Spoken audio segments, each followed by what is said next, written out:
aikštelėje Martynas Gecevičius, Gediminas Orelikas ir Trevisas Leslie. Ir kaip dabar įgauna kamuolį iš viršaus. Vaidas Kariniauskas, jo dėjimas. Kėlinio pabaigos.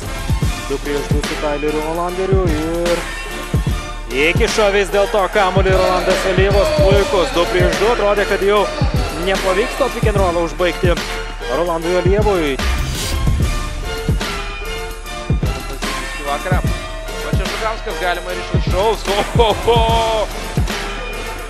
Osvaldas Mačernis stogelį išrašo nekuklų.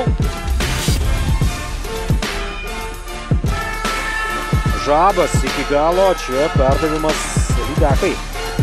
Ir greita ataka, Linkevičius, puikus perdavimas, gražus išpuolis.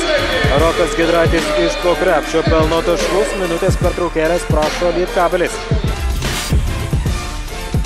Šiame sezone jis atkovojo po 3,30. Kamuolio tai tikrai daug, o čia koks blokas. Darius Griškėnas. Oho, kaip aukštai dabar pašoko Darius Griškėnas.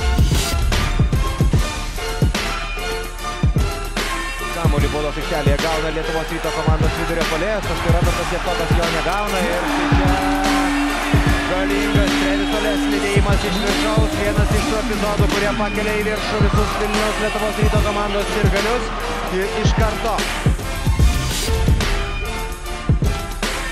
2 taškai šią dieną. Benjaminas Brastas užsižiopsojo, dabar išnaudoja tą situaciją. Martynas Paliukėnas, Benjamino Brastas stogas, dar vienas stogas, Aleksandras Karijakis apdovanojo Adamą Lopetą. Fantastiška vieno žvaigždžių komandos gynyba, dvigubai dabar blokais baudžia. Ką dabar tu kalbėjai, ar ne, kad amerikiečiams suteikiama daug laisvės, daug galimybių demonstruoti, ką jie sugeba. Andersonas ir Aliupas po to paties Edgaro Ulanovo gražaus perdavimo ir minutės pertraukėlę, kurios tikrai reikia.